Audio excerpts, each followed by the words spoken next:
ICE.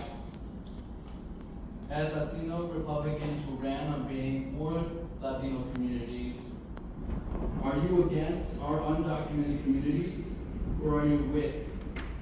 Are you against this unfolding dictatorship, or are you with it? Your silence is an action. Do better than being on Facebook.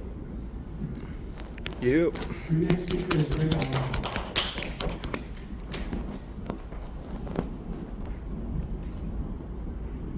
Good evening, council members.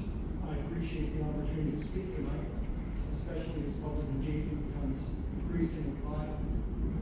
I'm here regarding the May 21st budget review, Measure I funds, and the justification stated in the ballot title, which was that the funds would go to public safety, addressing homelessness, improving infrastructure, increasing police, fire, and paramedic, reducing traffic congestion, and maintaining parks and open spaces. Our community overwhelmingly approved Measure I for these vital objectives, but as the May 21st budget review highlighted, for years our city budget struggled to keep pace. This has led to tough cuts, freezes, and deferred maintenance on everything from fire trucks to roof repairs. It's likely that we dip below a minimum level of service in some areas, leaving many city workers to just do the best they could. Many voters, unaware of the extent of this dip, may have thought Measure I was for new services. However, these funds were desperately needed just to stop the bleeding for our basic services. The challenge now is ensuring that these funds truly deliver. While the ordinance specifies general government use, granting all broad discretion, the public's vote articulated specific expectations. Councilman Garcia shared the community's call for transparency for this during the May 21st workshop. So I urge the City Council to develop and document strategies for each of the 6 Measure I goals that I mentioned, consisting of an initial outline or a rough plan that includes a vision statement defining the optimal future state, an analysis of the current state describing where we are now, notional milestones that describe the path from the current to the future, and a clear definition of a minimum level of service, a bright line that we commit not to drop below again, and well-reasoned cost estimates separated into one-time and ongoing expense categories. This framework is standard for a well-managed organization. It provides essential transparency, helping the Citizens Oversight Committee and the public generally track progress. While I respect the Oversight Committee's role, the twice-a-year meeting requirement is likely inadequate for truly productive, proactive oversight. Having led large organizations in similar work for over 40 years, I've seen challenges where a committee reviews months of work only to find that you're off track and identify a need to rewind. Upfront outlines are crucial. They'll make the committee's work and public oversight truly effective. And I appreciate your time. No, good time. All right, thank you everybody for your comments. We'll now move on to the consent calendar. Items 1 through 8 are on consent. Does anybody need to pull anything from the consent calendar? If not, I'll ask for a motion. Or I'll make the motion and ask for a second. Perfect. Motion and second. Please vote.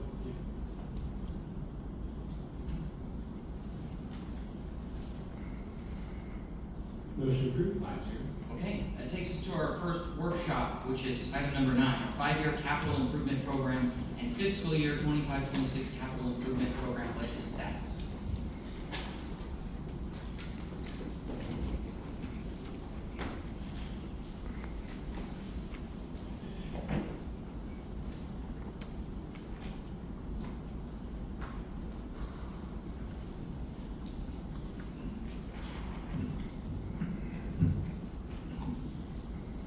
Good evening, Honorable Mayor, Deputy Mayor, and council members. My name is Lynn Cruz, accountant for the City of Escondido, and with me is Jonathan Schauble, City Engineer, Stephanie Roman, Assistant Director of Utilities, Construction and Engineering, and Vinny Bernabio,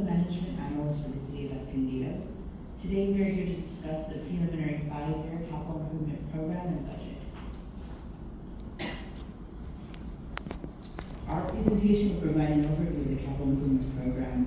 Will highlight completed projects and update you on existing priority projects. We will present available revenues and the staff budget recommendations for this year, and conclude with a brief demonstration of our capital projects dashboard.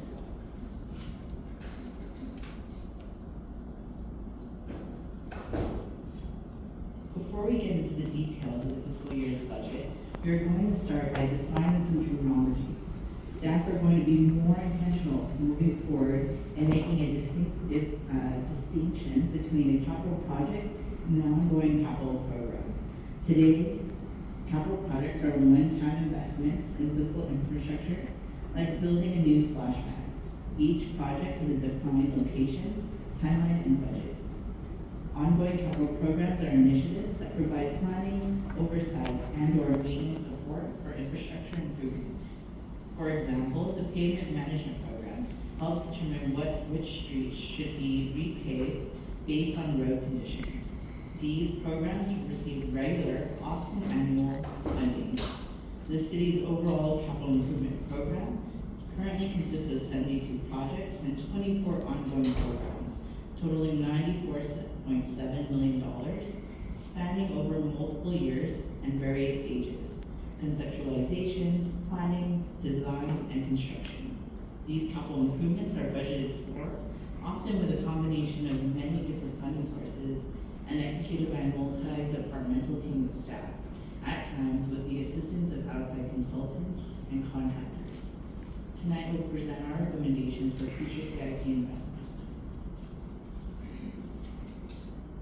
The city's current project and program portfolio totals $94 million, with $77 million allocated to projects and $17 million to programs.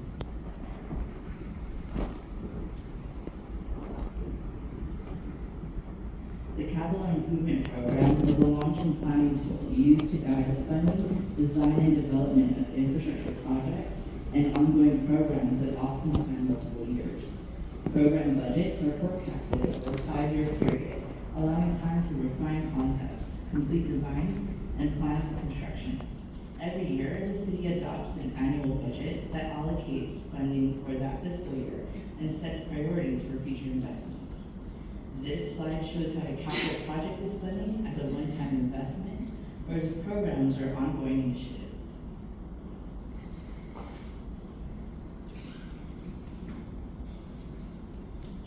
As a reminder, there are a number of factors that guide development of the preliminary capital improvement program budget.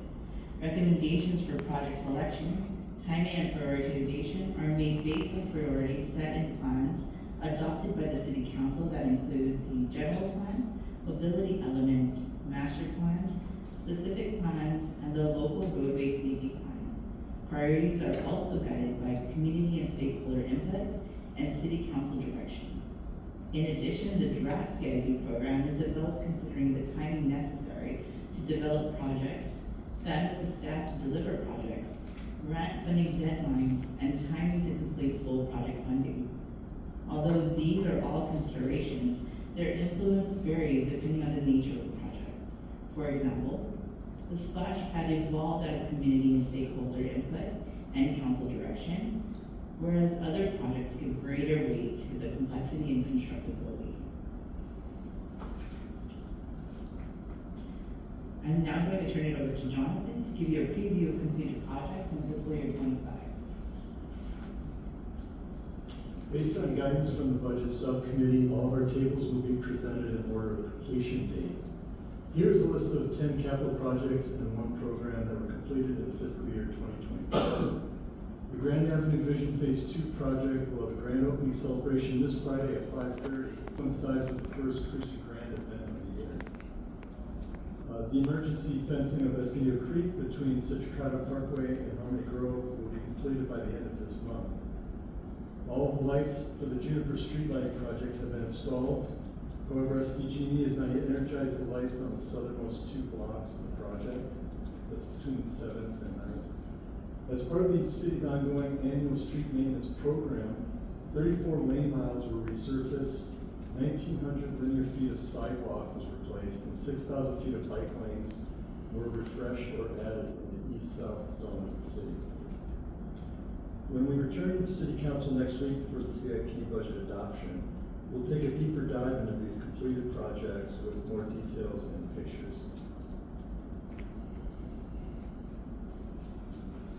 Now we're going to move on to the currently active capital projects and programs. The projects and ongoing programs listed in the next few slides have been previously approved, are currently funded, and in various phases of development. Most are already fully funded, however, some will require additional funds to complete, and those will be highlighted later in the presentation when we talk about revenue projections and budget recommendations. This table shows 5 parks projects which are all currently in design or bidding phases. The splash pad at Grove Park has been delayed from the original schedule due to environmental review and County Department of Health project review. The splash pad just completed the bidding phase last week and will be brought to council to work construction contract next month.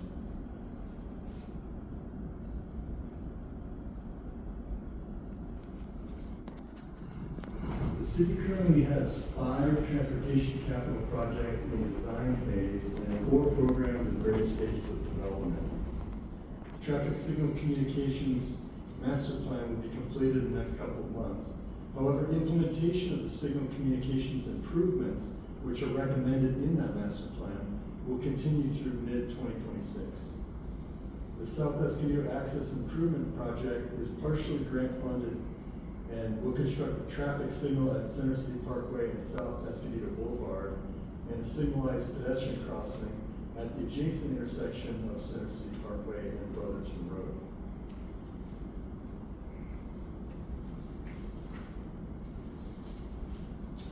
Now we're moving on to capital projects that are in the construction phase. At this time, the city has 4 capital projects which are currently under construction, excluding utilities, and 1 program that is in construction.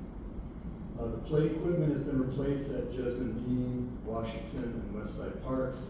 However, rubberized play surface and fencing are the last items of work to be completed. This summer, the annual street maintenance program will repave and rehabilitate roads in the central north or The outline available revenue and present staff's recommendation for the allocation of those revenues. In most cases, the staff's recommendation is to allocate available funding into existing and/or ongoing projects, not only to continue to fund those projects that have already been prioritized, but also to honor previous commitments to completing those projects. As we noted at the beginning of the presentation, the capital improvement program and budget consists of specific funding sources that are restricted by certain guidelines and regulations, or sources that were committed by council for a specific purpose. For example, when new development occurs in the city, development impact fees are collected for specific purposes, such as public art, park development, traffic impact, drainage facilities, and public facilities fees. For water and wastewater projects that are funded by customer user fees, and in some instances, reimbursements from the neighboring areas that share some of our facilities. The Utilities Department will also utilize a low-interest loans for financing some of their larger projects. This chart identifies those restricted revenue sources that are allocated towards street-related projects. The largest source of street revenue for the city is about $5.5 million from transit allocations for fiscal year 2026. These resources are legally restricted to expenditures for street, pedestrian, and bicycle transportation programs. At the preliminary operating budget workshop on May 21st, staff recommended allocating $2 million in Measure I funds towards the city street program. Measure I local district tax funds are shown in orange at the far right of the table and are unrestricted sources of funds.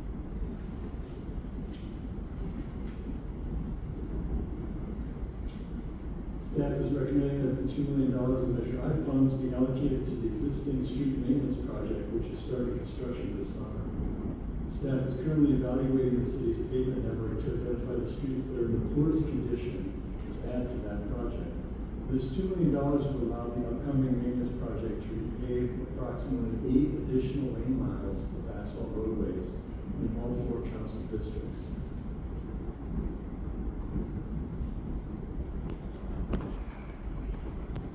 The city receives funding for street projects from Transnet allocations, which are allocated by Hobson's County sales tax, administered by SANDAG to fund local transportation projects consistent with the regional plan.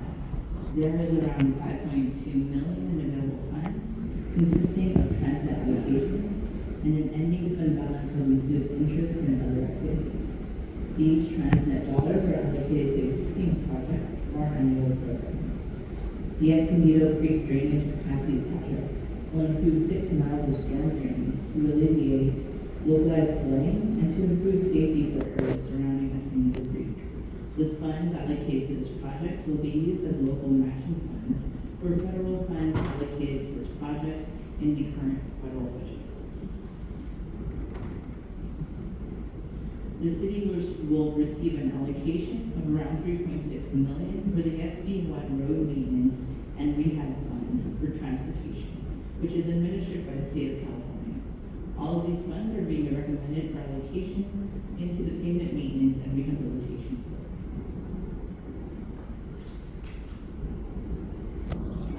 The city will receive an allocation of around $4.6 million for the highway users tax account, also known as gas tax, which is administered by the state of California. All resources are legally restricted for street-related expenditures within the public rights of way. As a reminder, in order to continue to receive these funds, the city has to provide matching general fund dollars for the maintenance of batteries. $5,061,000. The traffic infrastructure program funds the installation of signs, striping, and other traffic-related infrastructure citywide. Because the program had an available balance last budget cycle, no additional funds were allocated in fiscal year 25. However, traffic infrastructure work did continue throughout the year by utilizing that available balance.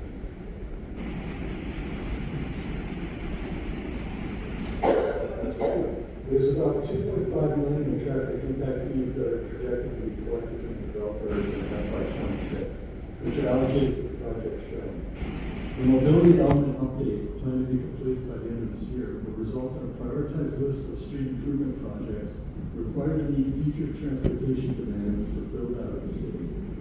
The mobility element implementation program sets aside funding annually for design, environmental review, and construction of the highest priority arterial improvements. The construction of the Citricado Parkway extension is complete. However, the project has ongoing change order negotiations with the contractor. In addition, funds are needed to pay for CEQA mitigation measures, requiring the city to perform ongoing maintenance and monitoring of the creek vegetation for 5 years. As I mentioned earlier, the South Escondido Access Improvement Project will construct a traffic signal at Center City Parkway and South Escondido Boulevard and a signalized pedestrian crossing at Center City Parkway and Brotherton Road. The city's drainage master plan is about 30 years old. This funding will start the development of a new drainage master plan by analyzing the capacity of the existing drainage system and assessing the need for future improvements. The La Honda Drainage Project budgets funds toward the city's reimbursement of storm drain improvements to the developer of Track 920. In 2023, the developer constructed a reinforced box culvert system in Honda Drive from El Norte Parkway to Lincoln to prevent flooding in the area. Per the terms of a previous agreement with the developer, the city will reimburse the developer for 2/3 of the total cost in 2 future installments.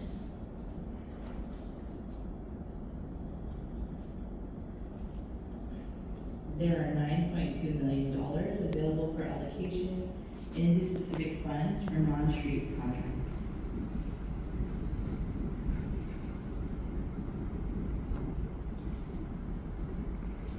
Due to cost escalation, as identified by recent cost estimates, these 3 parks projects all require more funding to be completed.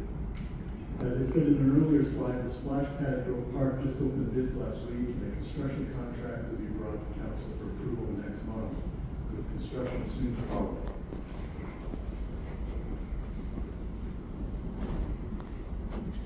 This table shows staff's recommendation to program the fiscal year 2026 public facilities funds into these 3 projects or programs.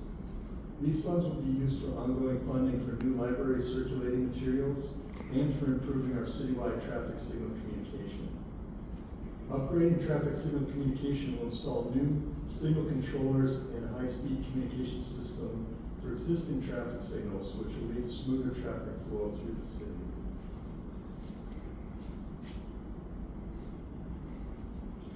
The Utilities Department has approximately 20 active water CIP programs and projects with a total budget of approximately $95 million. However, not all projects and programs require funding requests in fiscal year 2026. What is shown on this slide are one-time projects that staff are requesting additional funding for in the fiscal year 2026 CIP budget. For the 2026 fiscal year, a total of $6,700,000 from the Water Enterprise Fund Reserve is requested to fund 3 projects: the Treated Water Interconnect Project, the Alley Utilities Replacement Project, and the Lake Wolford Dam Replacement Project. In addition, the city is in the process of applying for a Water Infrastructure Finance and Innovation Act, or WIFIA loan, in the amount of $96,434,254 for the Wolford Dam Replacement Project. An update on this project will be presented to City Council at a future meeting.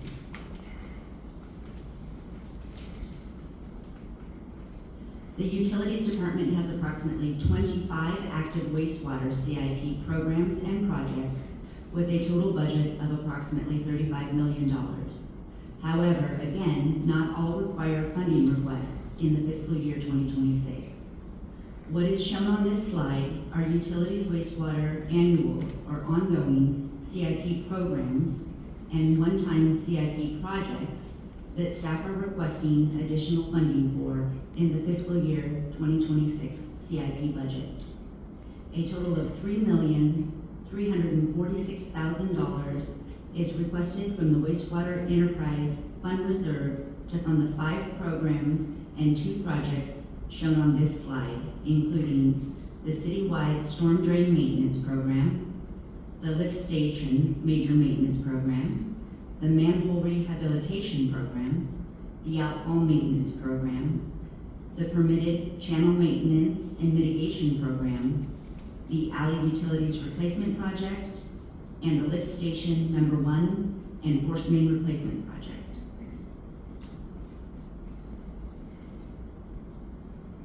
Here we are showing grant funding requests that were submitted within the last year for the 3 projects shown. We anticipate receiving award notification by the middle of fiscal year 26. The total fiscal year 2026 projected general fund revenue allocated towards identified general fund projects and programs is $23.9 million, funding 24 projects and programs. The total fiscal year 2026 projected enterprise funds revenue allocated toward identified utility CIP projects and programs is $10 million, funding 10 projects and programs. This does not include the $96 million WIFIA loan. With the inclusion of fiscal year 26 project and program allocations, the city's total capital portfolio amounts to $128 million, comprising $94 million for capital projects and $34 million for capital programs.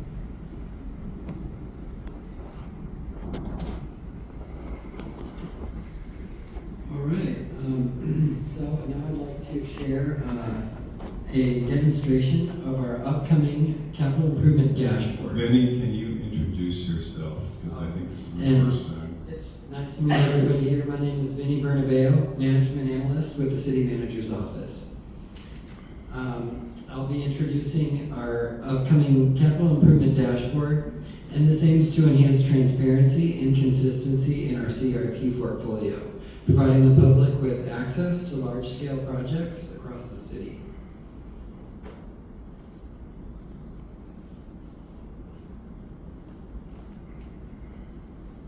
So when the tool loads, there's a brief kind of user's guide here that will help guide anybody visiting the page how to access it, how to read the legend, and basic functionality. But when we get in here, the first thing and really the main focus of this tool is the interactive GIS map. It's broken down by the various council districts and the pavement zones, some of which encompass all 4 council districts. So there are a few different ways to interact with the projects in this tool. One can click on the project geographically if they're interested in something going on in their area, which will then zoom in on that project and bring up a detailed overview on it. That were made during all those years. We're talking some homes that are built in the 50s, 60s, and so on. And so when people see those numbers, I want them to understand that it is for their benefit and also their safety. We don't want those pipes to burst. And so I just want to make a point to let people know why it is that it is such a big expense and how important it is.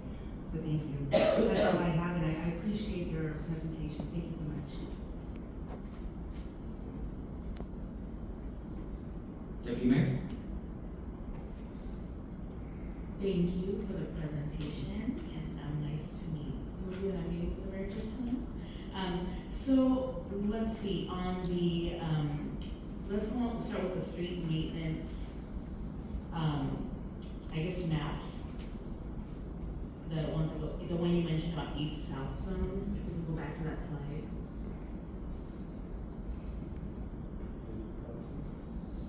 Is that the completed project? Yeah, it says complete on it. I have complete next to my notes. Okay. Yeah, so street maintenance. So where do we, in that tool that Vinny showed us, he also talked about maps. Is that street maintenance map the map that was in the tool? Is that the same, are we talking about the same map? It is? Okay, got it.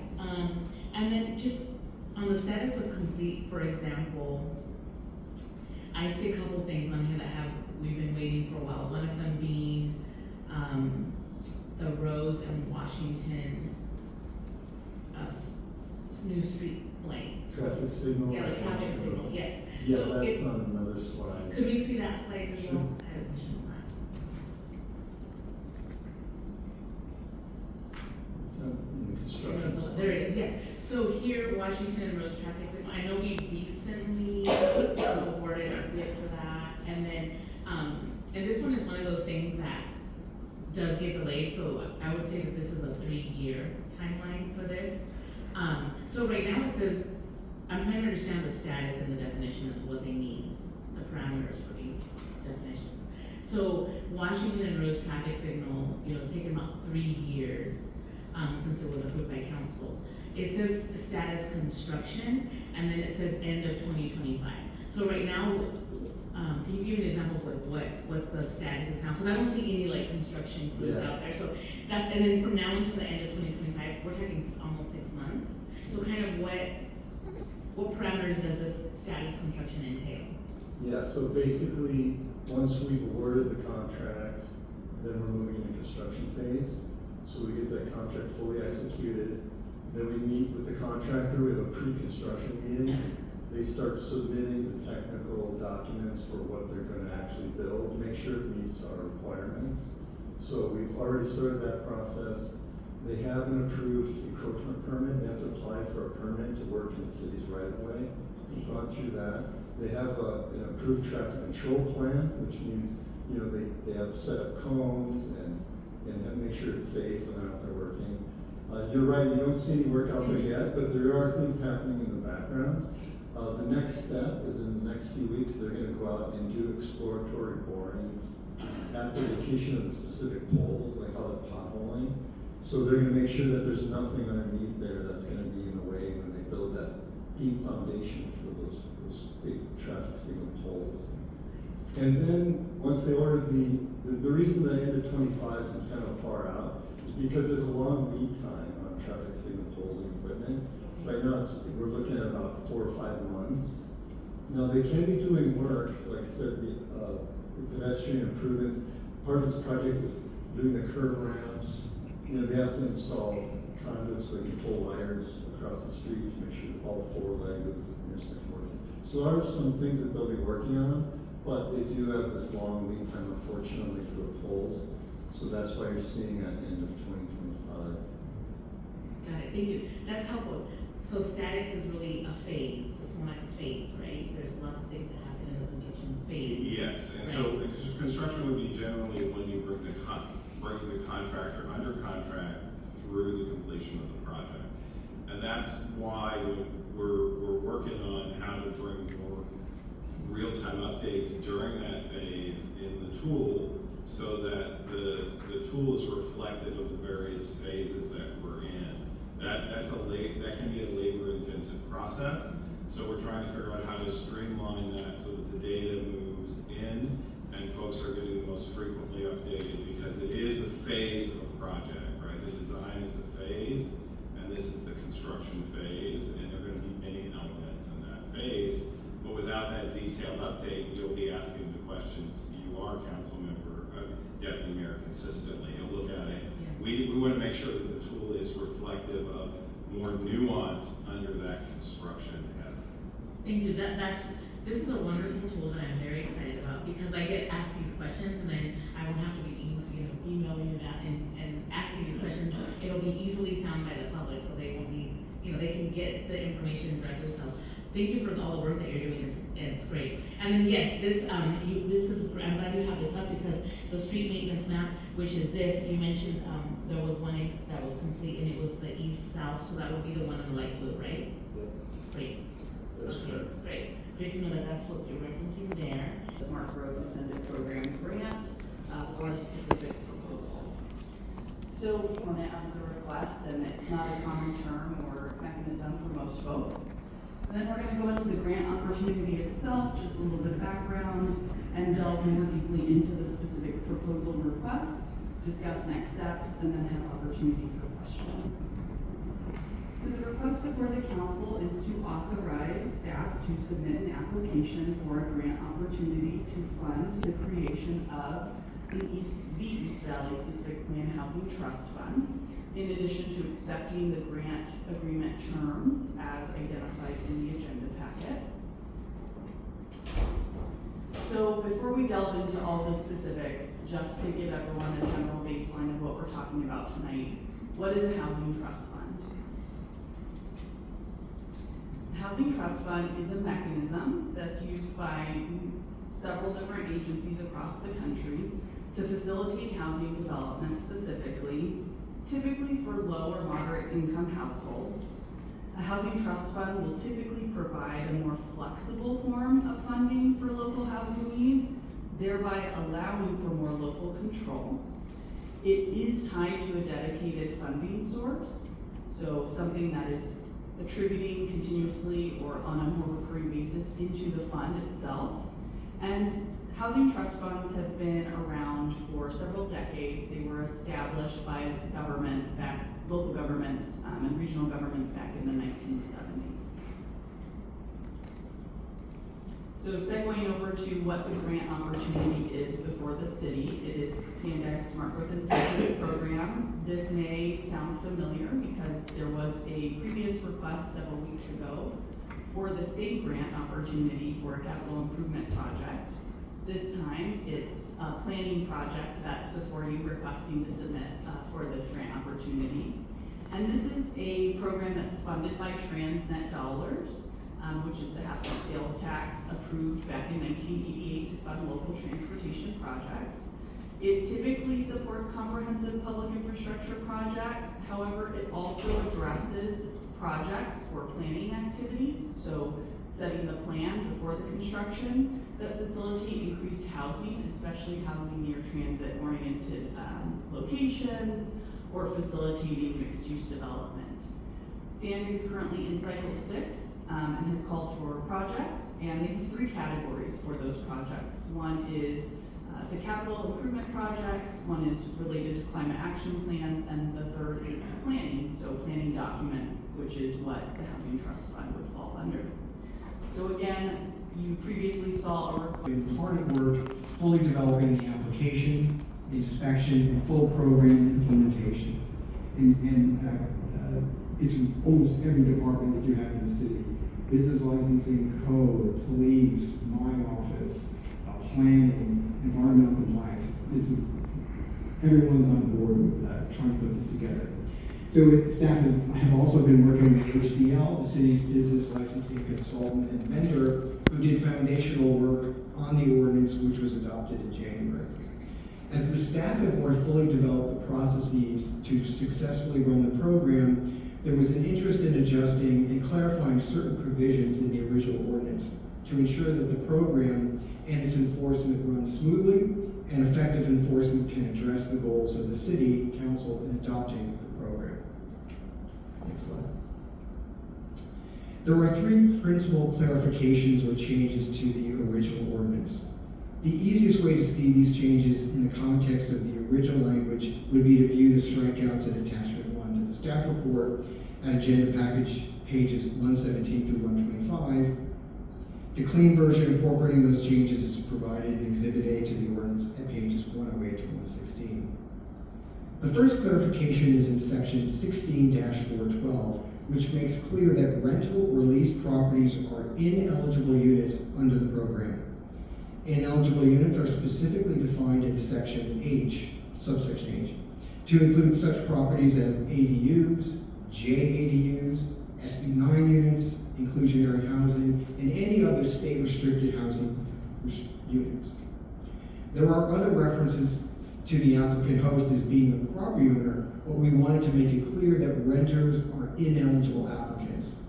As we looked at the potential for the city getting involved in tenant and landlord disputes about the ability to sublet to short-term users, we believe this is an appropriate and reasonable limitation on the applicant pool. Next, we removed the condition of having an infraction conviction as a requirement to the city being able to recover the tiered fine amounts for permit violations. The fine amounts of $1,000, $3,000, and $5,000 remain for first, second, and third violations in a year, respectively. But we wanted to untether the criminal component of this code fine structure and have greater success in recovering the appropriate administrative violation fines. A violation of the code remains prosecutable as a misdemeanor, so there is no decriminalizing of the program. The city's attorney's office has available to it all remedies, including criminal, civil, administrative avenues to enforce all of our program requirements. Finally, subsection C of section 1420, or 420, pardon me, as originally drafted, allowed for the appeal of a revocation of a permit based on identified permit violations. Upon further review of how staff will be processing the appeals, we recommend including allowance for an appeal of a suspension, given that it may operate similar to a revocation depending on the circumstances of that suspension, and to protect the ordinance from due process challenges. This added language forecloses any realistic claim that the program fails to afford permittees a reasonable opportunity to adequately challenge all permit enforcement remedies. Next one. This proposed ordinance will only affect the specific changes being made to the underlying code provisions. And the original short-term rental ordinance, 2024-07R, will remain effective July 1, 2025. City staff is currently finalizing application forms, FAQs, and property inspection lists. Staff are also working through and finalizing full implementation of the program from initial application through final enforcement actions. We are set to begin implementation of application processing and issue permits on schedule. Because this amendment is by way of ordinance, it will require a second reading, which adopted tonight will be June 25, and 30 days thereafter will be fully effective on July 25, 2025. We don't see any impediment to going forward with the ordinance as is, with these slight changes, which will really be more effective later on. Next slide, thank you. Staff's recommendation is that the City Council introduce for first reading and adoption ordinance number 2025-05, amending select sections of the short-term rental ordinance. That concludes my presentation, and I'm available for any questions. Any public comments? No. Okay. I'll turn it over to the council for any questions or discussion. Short-term rental ordinance, so I just wanna make sure that, this is just specific to those codes, right? The chapter 16, article 8, the language in that item, correct? That's correct. These are only select changes to the short-term rental ordinance. Okay, so can you explain again, you mentioned something about subletting, can you say that again? Yes, in order to make sure that the definitions are consistent throughout the ordinance, we wanted to make sure that ineligible applicants, ineligible units, are those that are rented. So what we didn't want to have is if a renter is not permitted under their lease or rental agreement to sublet, that they are now an applicant bringing in subleasees or subrenters by way of the program. We did not want to be a part of the landlord to tenant dispute that would be created there. Okay. That makes sense. And I think overall, it is fairly clear from other components of the ordinance that we were looking at property owners being able to do this, not renters. Got it. And then the difference between the fines is pretty much changed, because you mentioned, if we can go back to that slide that talks about infraction versus administrative, or exactly.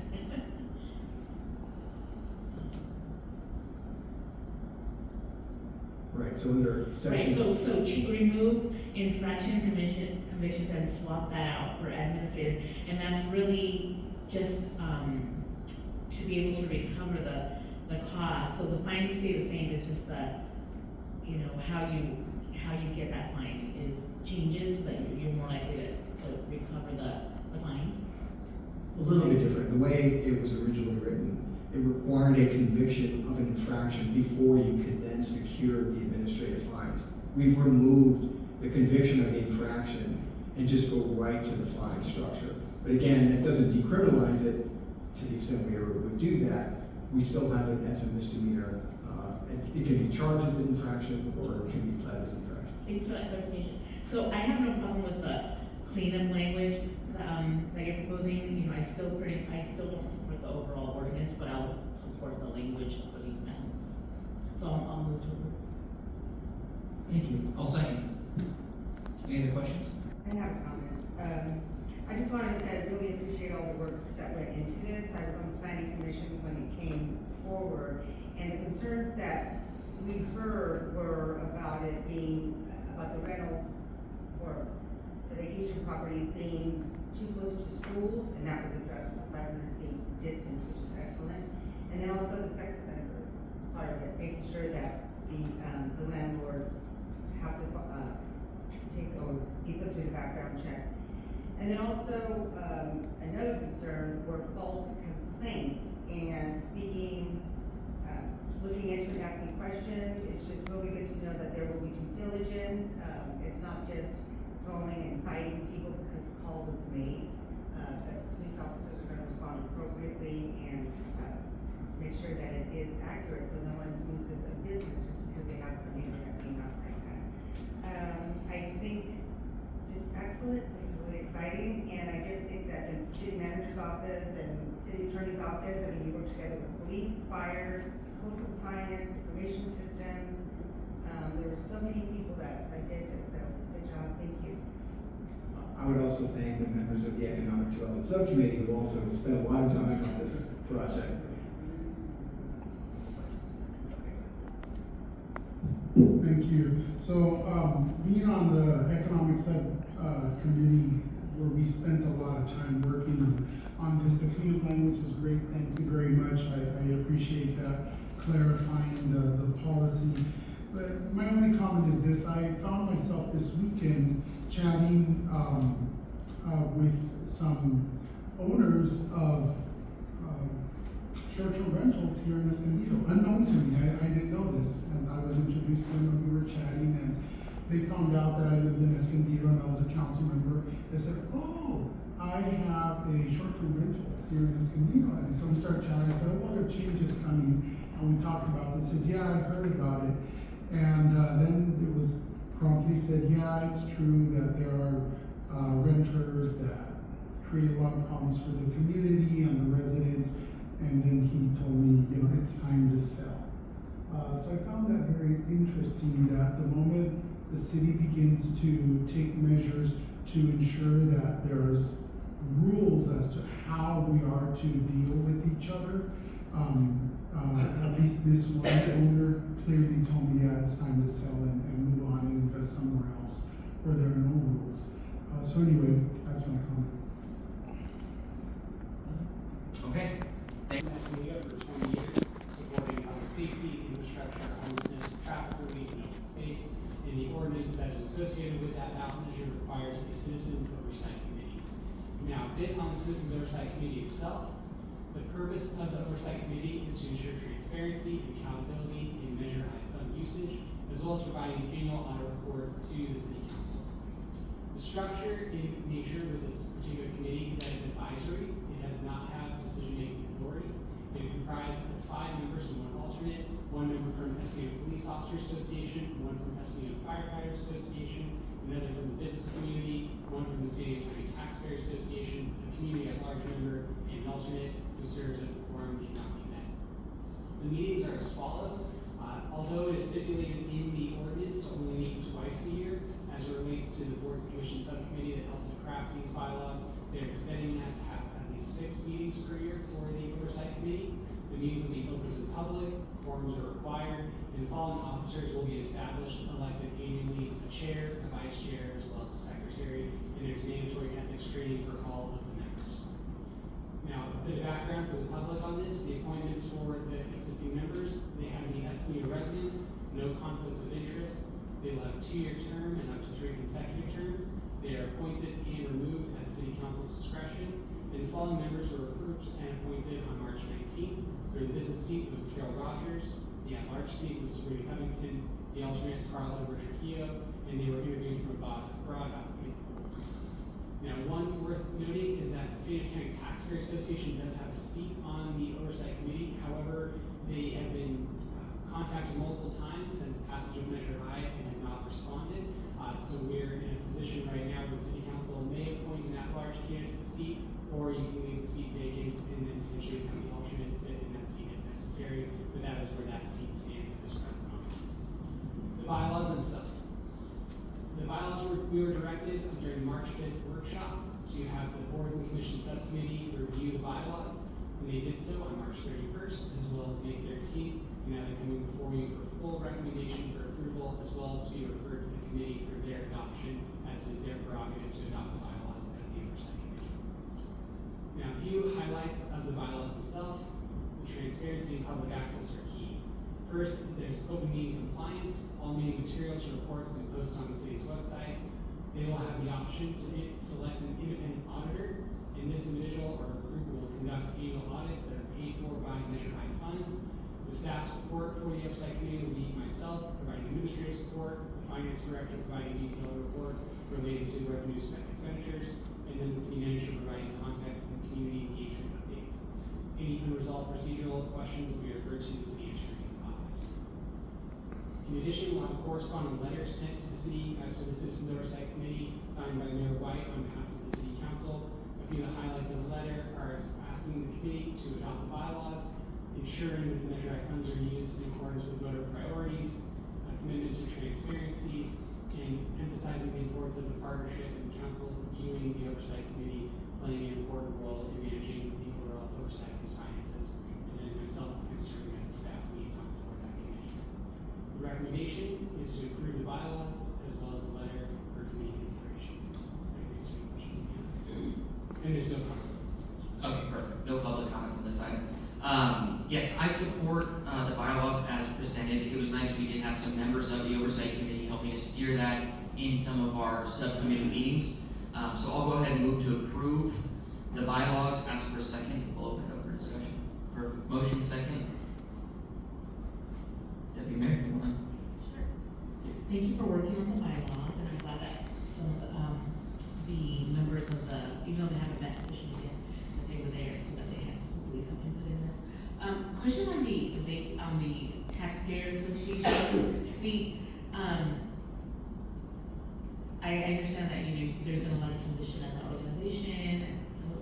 Did you want to chime in on that? Well, it would be there's been a lot of transition and turnover of the organization. It would be the city manager's recommendation to have the group meet for the first time.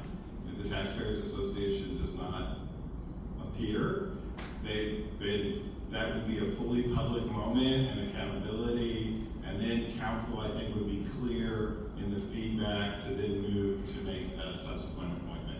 Because it would be public meeting, we'll notice them that the public meeting's coming up, they have their last opportunity to appear, and then it would flip to the council, so it's really clear and public. It's not a question about the numbers of communications that have been out there. Okay, yes, and if for some reason, I was just gonna comment that, I know that there's an option to appoint the alternate, but, being that that was some type of, a taxpayer association seat, I would even be open to, depending on what happens, making that be someone that has like a financial accounting background. I think would seem appropriate for that seat, just wanted to put that out there, but I will go ahead and support the motion.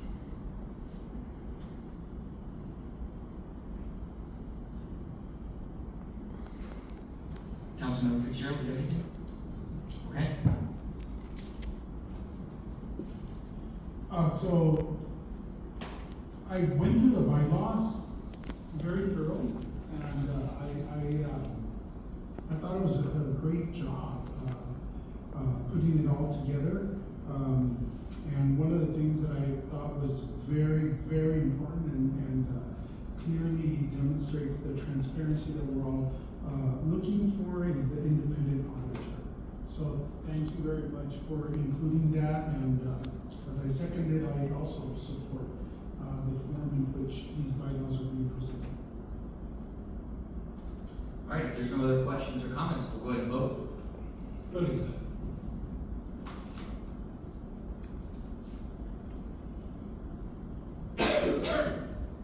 Motion approved, 5-0. Awesome, thank you all. Does anybody have anything they'd like to add to